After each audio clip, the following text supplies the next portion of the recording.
Nag-talk na tayong lahat. I-refer niya kami sa, ano yung pag-refer niya sa atin? Infectious diseases.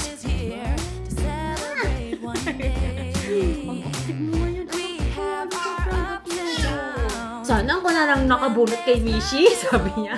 So, pinastart nila ako ng tretinoin and some oral medication.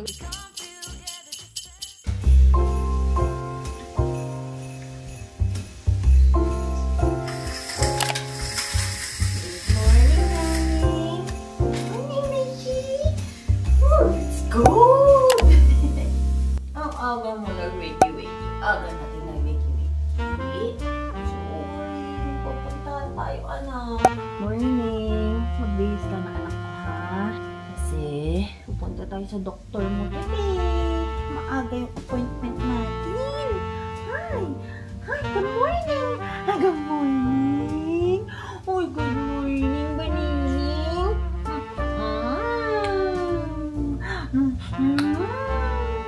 Hindi ka pa nag-cook, ano? Ay, ay, ay, ay. Good morning, everyone! Welcome back to another vlog. Maaga kaming bumangon at naggumayak ni Mishi. Actually, nabihisan ko na si Mishi. Kanina, di ba binihisan ko siya? Pinalitan ko ng diaper. Tapos, nilagay ko na rin yung ano niya, yung top niya na panglabas niya. Ay, nagkaganyan siya.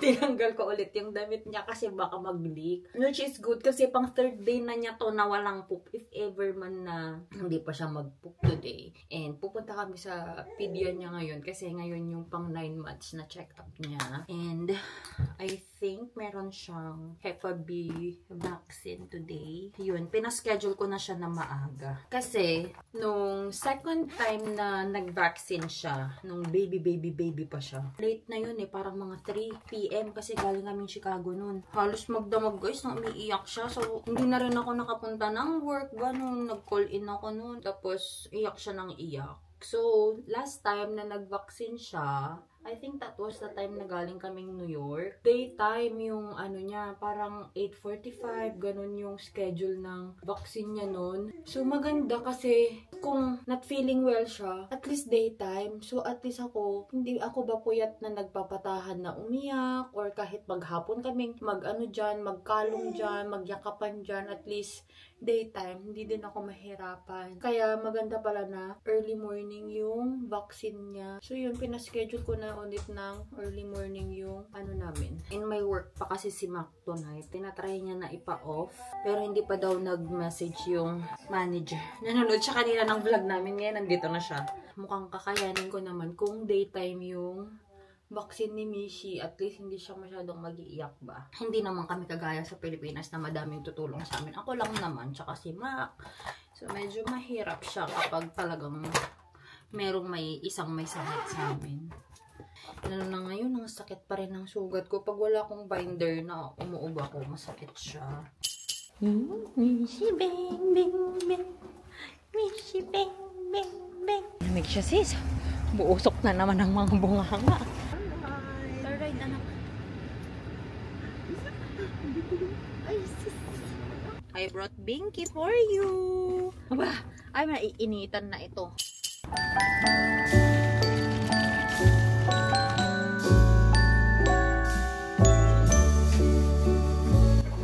Daddy, where's Miss Rachel?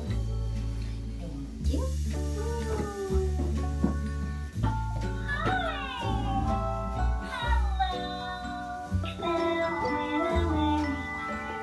Antok na ito. Antok na tayong lahat.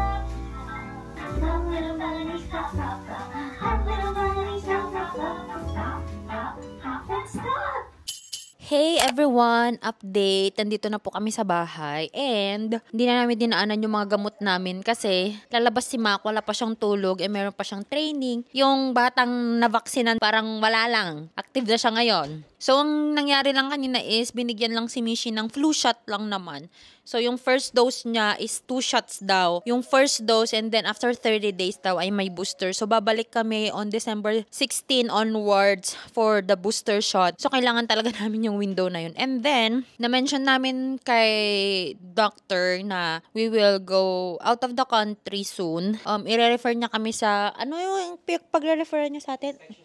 infectious diseases para sa mga vaccines na kailangan ni Mishi pag nag-out of the country. Buti na lang daw at na-mention na namin ahead of time, hindi yung 1 week before travel, tapos isisingit ka sa mga appointments, ganun. Tapos doon ka palang mag-shop ng mga vaccines, tapos mamaya may effect pa sa bata na yung mga naglalagnat, diba? And she passed all her milestones with a flying color.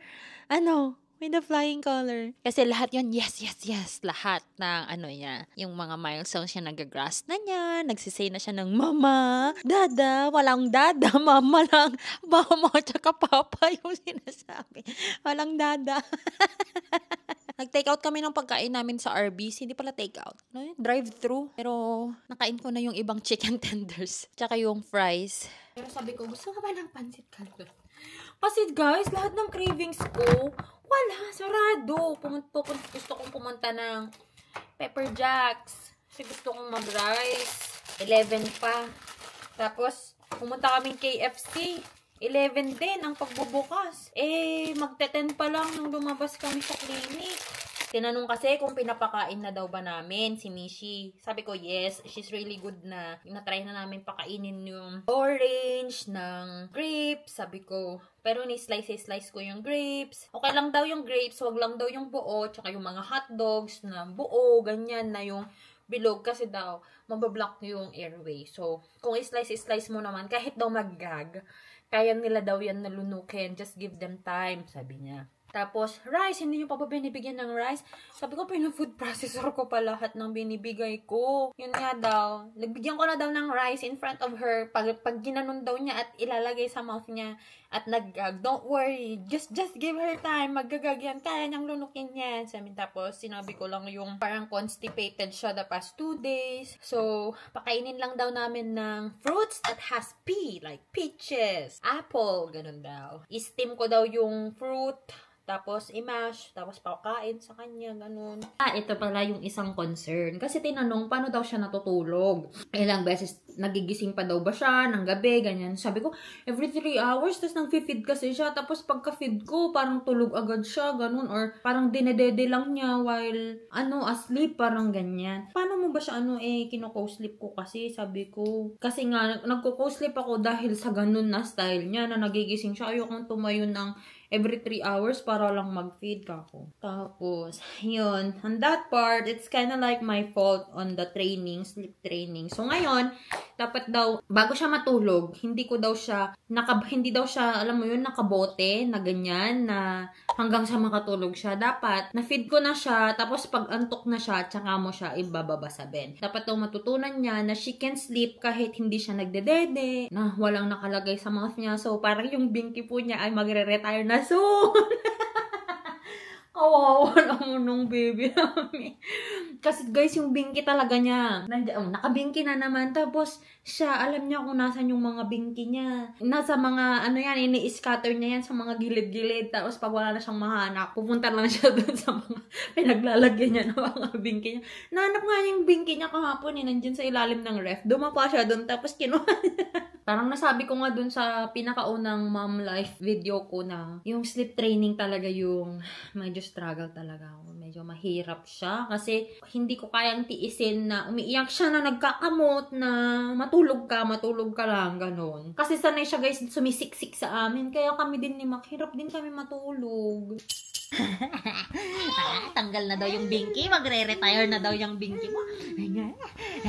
Ba? Kiss mommy, kiss mommy. Kiss mommy first. Kiss mommy first. Kiss mommy first. Nangalamot. Kiss mommy first. Kiss mommy first. Kiss mommy.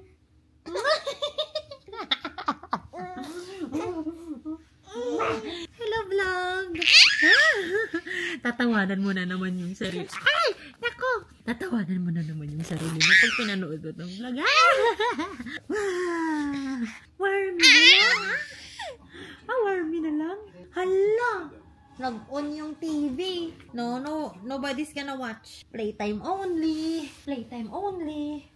Currently, editing a video, guys. Kaka-upload ko lang pala kaninang morning yung parang official announcement na talaga siya na hindi mo na ako mag-work as a nurse. Kasi alam ko madami talagang nag-subscribe sa channel na to because you know that I usually upload nursing-related contents. Pero kaya ako gumawa ng ganun kasi para malaman na mag-shift muna tayo. Though, I will still make naman contents about sa nursing naman. Hindi naman yun mawawala. Pero mas madami lang talaga yung family vlogs for now. Syempre, nandito lang naman ako sa bahay. And very thankful ako sa very warm na pagtanggap and napaka-positive na mga comments sa YouTube tsaka sa Facebook about sa pag-stay home ko. I thought na ma-judge ako kasi hindi talaga ako, never kong naisip talaga na magiging stay-at-home mama ko. Ever since, kahit nung college ako, ang nasa isip ko talaga is I will be a working mom. Pero priorities change. Iba naman pala talaga yung feeling kapag may sarili ka ng anak na na sumisigaw. Tuwang-tuwa siyang hinahawakan yung TV namin kahit hindi kami nanonood. Sleepy na to. Kasi nung narinig niya na may food na kami, gumising siya. Ay, naku, naglalambing. Na-expect ko na magiging ganito talaga to, na magiging clingy siya today dahil pag nabavaksinan talaga siya, ganun siya, clingy siya. Pero, ang active pa rin niya. Hindi ko na-expect na ganito siya ka-active. I mean, na-expect ko na clingy siya, pero not like this. Gustong-gusto niya tong syringe niya na to, guys. Ito yung syringe ng Tylenol na oral medication. So, alam niya na kapag ito yung ginagamit ko na syringe, masarap yung gamot dito. So, lahat ng gamot niya, ito yung ginagamit ko, yung mga ganitong yellow, kasi nakikita niya. Tapos yung Tylenol niya, binigyan ko lang para sa pain. So, grabe din yung iyak niya kanina. Ha? Tanggal mo nga yung binky mo. Show them your single tooth. Single tooth. Show them your single tooth. Mama. Ha? So, kapag yung Zyrtec niya, sa ganito ko din nilalagay. Kaya alam mo, gusto niya yung mga gamot na yun kasi ito yung tinitither niya. Oh. Ay, nako. Tsaka madali ko lang itong nauuto kapag may kailangan siyang i-take na gamot. Sasabihin niya, sarap. Iinom na siya. Walang gamot yan, anak. Walang gamot. Ang active mo ngayon, anak ko. I'm so proud of you. Tamang playtime na lang tayo. Wala na naman ata ako matatapos na ma-edit. Magpe-play na, no? Bakit di ka nag-i-sleep para maka-edit din si mami? Ay sus. Nagutom na po ang madam namin. Hindi ka na daw pwedeng nag-i-sleep na may bote ka. Dapat daw, you should learn how to sleep on your own. Sorry.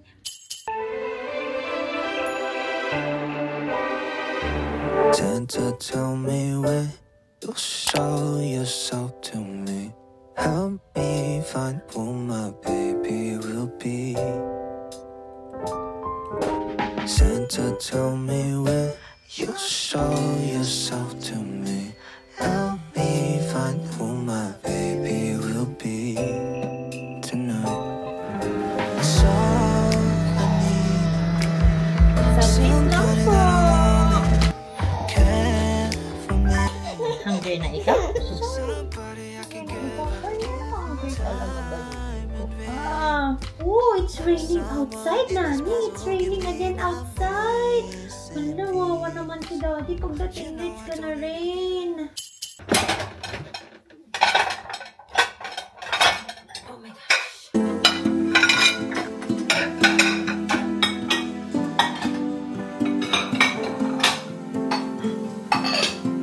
Hello. We are here.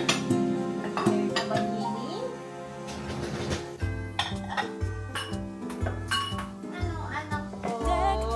Careful, anak, ha? Careful po. Careful.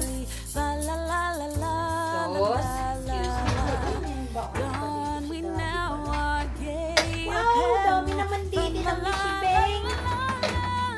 Now, I want you to stay sa ano muna, ha? Kasi maglalagay na ako ng dirty. Huwag open yan, anak. Maipit yung finger mo. Gusto mo ba yun? Makalagyan mo, matutuluan ka na yan ng gatas. No, dirty. Ay, nakasugat ko. Ow, ow, ow, ow. Ay, ang sakit na.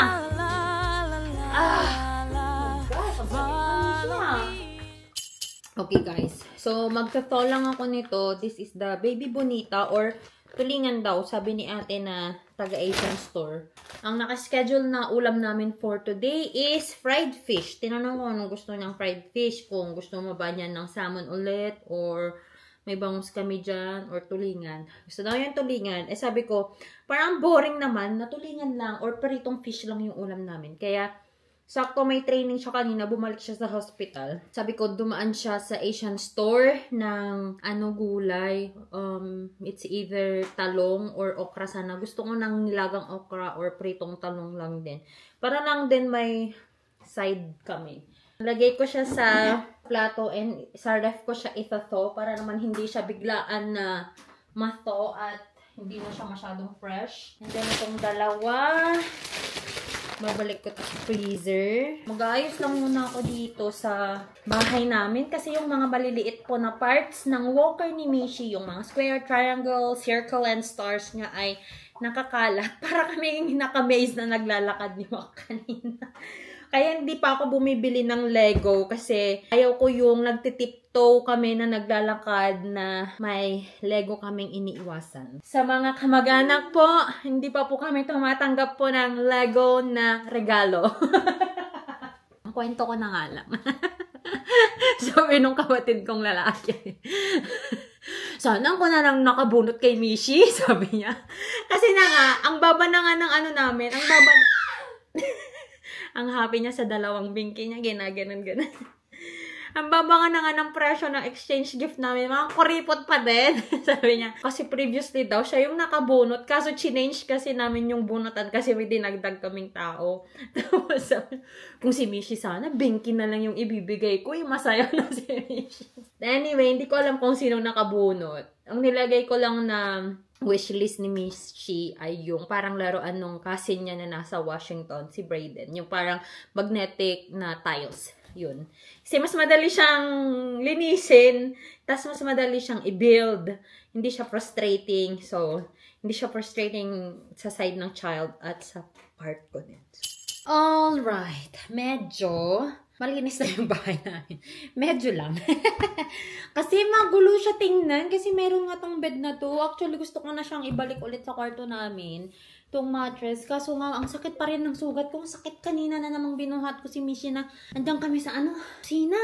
Nakabinder pa rin ako hanggang ngayon, guys. May message sa akin ang nurse. Ang nurse ang pinagpa-check-upan ko ng mga acne ko. Grabe. Yung mga na-upload ko ngayon na videos, pag tinitingnan ko, nung naoperahan ako, dark spots na lang siya.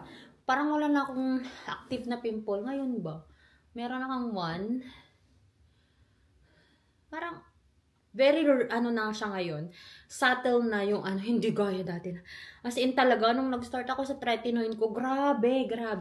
Pero ngayon, yung problema ko is yung dark spot, kung paano namin mapalighten. So, nagpa-check up nga pala ako. Telehealth siya. If you don't have time or if you don't have access sa derma, pipicture-picture ka lang ng mukha mo, tapos anong concern mo, ganun. Tapos, may doctor na titingin sa mga photos mo and makakausap mo siya through text or chat sa app nila and then magpre-prescribe sila ng gamot. Nung unang prescription ko, shinip pa nila sa bahay. So talagang hindi ka nalalabas. Ganun.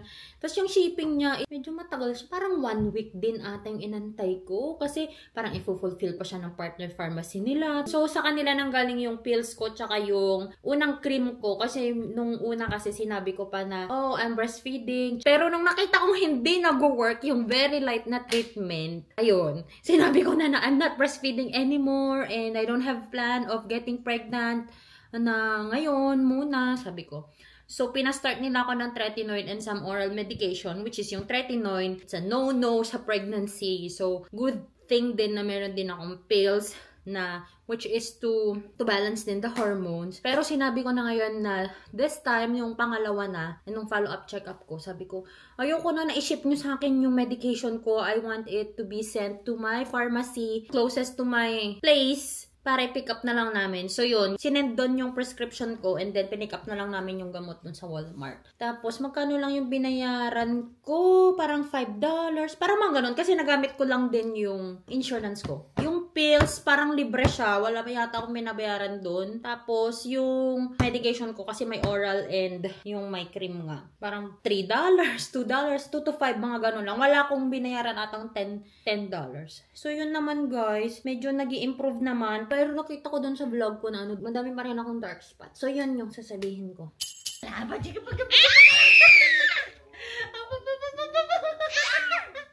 Ay, dyan na si Wormy!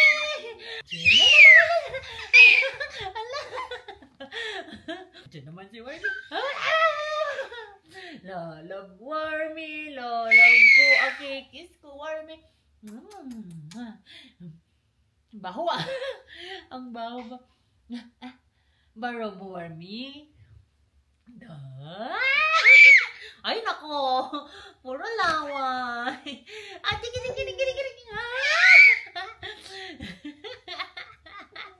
Alo. Ay, yan. Kikis na naman niya, Miss Rachel. Wormy. Ala. Diyan. Ayun na din ang Rachel. Hala, tumatayo ka na. Hala, sige. Miss Rachel. Kiss naman ng kiss. Puro laway. Basang-basahan na si Wormy mo. Yak! Ito na nga lang yung hawakan ko yung likat. Hala. Ayan na!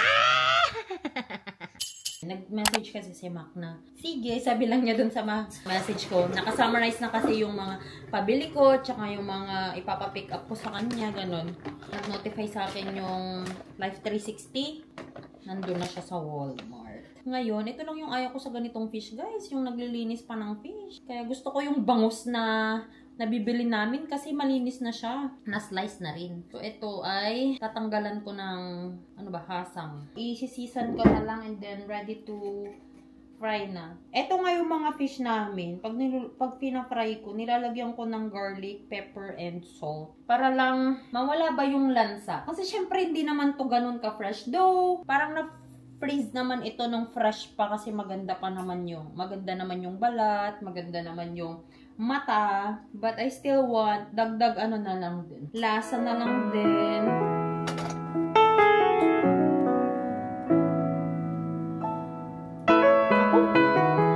Hindi siya magkakasya.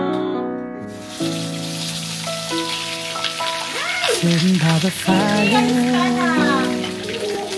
feeling oh so fine on this holy night. The Spirit guides us. All the stars they shine on this lovely night. Light up the world, forget our troubles for a moment. And every stranger is a friend, so let them join in. 'Cause when joy fills the air, you already know it's Christmas. Love beyond compare. It's Christmas time.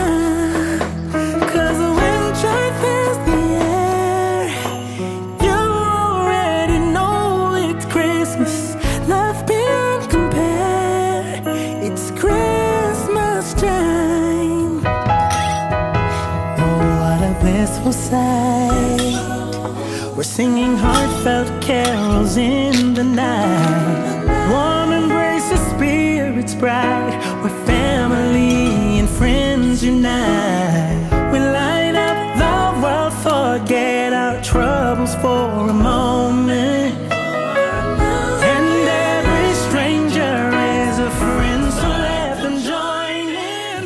'Cause Baka sabi ni Ate Sus, nagkunyari pang bibili lang ito, magkikikain lang ito. Naging lalabas lang ako, inimbita naman akong kumain.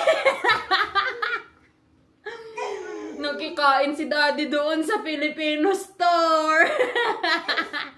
Hoy, nahanap ka, Mishi. Kilala ka na dun sa store. Oh, anong kinain mo? Kaya pala hindi ka na nagme-message. Parang, grabe, ang dami ah. Ang dami, sobra. Leche flan. Uy, may ulam pa oh. Hipon. Sinabi mo sana, ate ko lang yung pritong isda na niluto ng asawa ko, iuwi ko na nga lang doon para sa asawa ko. Parang si ano, wow, may leche flan ka pa. Yung leche flan mo dyan sa picture, may ano na, kagat na.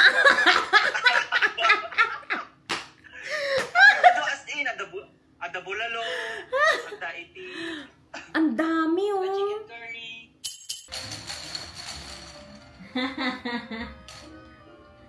Bang! Andiyan na si Daddy! Andiyan na si Daddy! I heard Daddy's car! Andiyan na yung car ni Daddy! Nag-honk-honk na! Oh! This is cow! No! Andiyan na si Daddy! Sinisilip naman niya! Hi, Daddy! May take out! Nakakaya yung Daddy mo! Natikain pa doon! Balutin mo ako! sa iwaga na Kain na tayo, Daddy! pagmamahal. Tingnan mo naman yung itsura ng anak mo. Mukhang naglaro maghapon. Napaka-dirty niya. Take me home. Di ba mabainak sa mga cake na ito? Di mo pa kinuha lahat ng ulam doon. Gusto niya. Uy, wow! Thank you, Daddy! Teka! Punta na kayo OMG, guys! Bili na kayo doon! Ang sarap! Cost ko yun eh. Pasko ba to? Kiss daddy. Ay! Puro lawa! Yung gusto niya yung Tikman mo yung icing. Huwag nga, matlapis. Kiss kiss mami. Yeah? Ay! Ay! Kain ka daw ng rice, sabi ng doktor mo. Ay sus! Ay sus! Kumakain na talaga. Paano kumain? Ayun! Ang galing! Kakain daw dapat ng prutas. Para hindi mag-constipate. Sige lang anak, maliligo ka naman. Kanan na talaga yung gamit niya, no? Listless ta sleeve mo anak tano pang daya. Yan! Ay sus! Isubo na matan di upat nga daliri na. Good job! Good job, bananing ko. Hey everyone, thank you so much at narating nyo na naman po ang part ng ating vlog na magsha-shoutout ako sa mga nagko-comment sa ating mga YouTube vlogs. Ayan. So, shoutout kay Maricel. Shoutout din kay Maureen. And then kay LJ Cambaliza. And then shoutout din kay Mogu Marv. Ayan, content creator din sila. And I think based na sila ngayon sa Maryland. So, nakita ko yung vlog nyo dati sa Washington kasi nagpunta sila doon. And comment ako. Sabi ko, sir, punta kami dyan. Tapos ngayon, nakita ko, nag-comment din siya sa Washington vlogs namin. So, ayan, nakakatawa lang. And I think from same agency ata kami, kung hindi ako nagkakamali. And then, shout out din kay Jonabel Caherto. Ewan ko ba kung bakit ganyan yung spelling ng apelyado mo. Ikit? Bakit iba? But anyway, thank you sa panonood. Ayan. Thank you so much everyone for watching. I hope nag-enjoy po kayo sa mga vlogs natin. And if you haven't subscribed to this channel yet, please do subscribe and hit the notification bell button para lagi po kayong ma-update every time that I upload the video here on this channel. And if you haven't followed me yet on my Instagram and on my Facebook, the name is Shayef Mia, and I will talk to you guys on our next one. Bye! Let me give you a Christmas, a moment we'll fill with